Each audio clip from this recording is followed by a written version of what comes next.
proseso. So, So, bibigyan ka ng budget, capital outlay mo, 1 million. Ilang computers lang yon? How can we work with a few computers?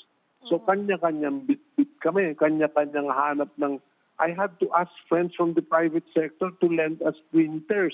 Hindi ka maniniwala ka ba sa ganun? bakit daw ho ganun katagal ilabas yung budget considering urgent nga po ito? I cannot understand that myself. Pero kung gugustuhin, mabilis. Lalo na po, ang budget nyo ay nanggagaling naman from the Office of the President, hindi po ba? I really don't even know where it's going to come from, but what is public is, yun, ganun katagal for a small amount. I think they're providing 41 million. Well, let's hope na next year. How much we are valued. That's how much we are valued, Jerry, 41 million. Mayroon na po bang naipaabot sa inyo, Commissioner, or may idea na ho ba kayo kung next year may budget na at magkano ang budget this time? Baka narinig naman po yung 41 million kung gaano kaliit para sa ginagawa po ng ICI.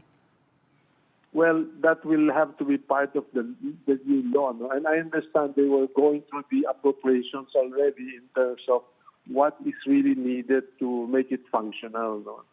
The new IPC or ICAC, whatever it's going to be called. Oo, pero Commissioner, hindi naman po yan automatic January 1, magbubuo na yan. Kailangan tuloy-tuloy pa rin po ang budget, hindi po ba? Muna? That's correct. That's correct. Pero tanong lang po, yung buo po bang 41 million ay naipasa na sa ICI or utay-utay din? Nasa dyaryo pa nga yun. Ha? Nasa dyaryo pa lang. Paano po? Paano yan? Pag alis nyo po sa December 15, marami po kayo ililiquidate. Sisingilin. Well, nabibigyan naman kami ng this for out-of-pocket expenses now because I don't want to receive any salary from government for this assignment. So I don't get any salary. Sabi ko, sagutin lang nyo ang out-of-pocket expenses. Which means payment, allowance for security, gas, and so on. Sasakyan ko pa yung ginagamit at one time.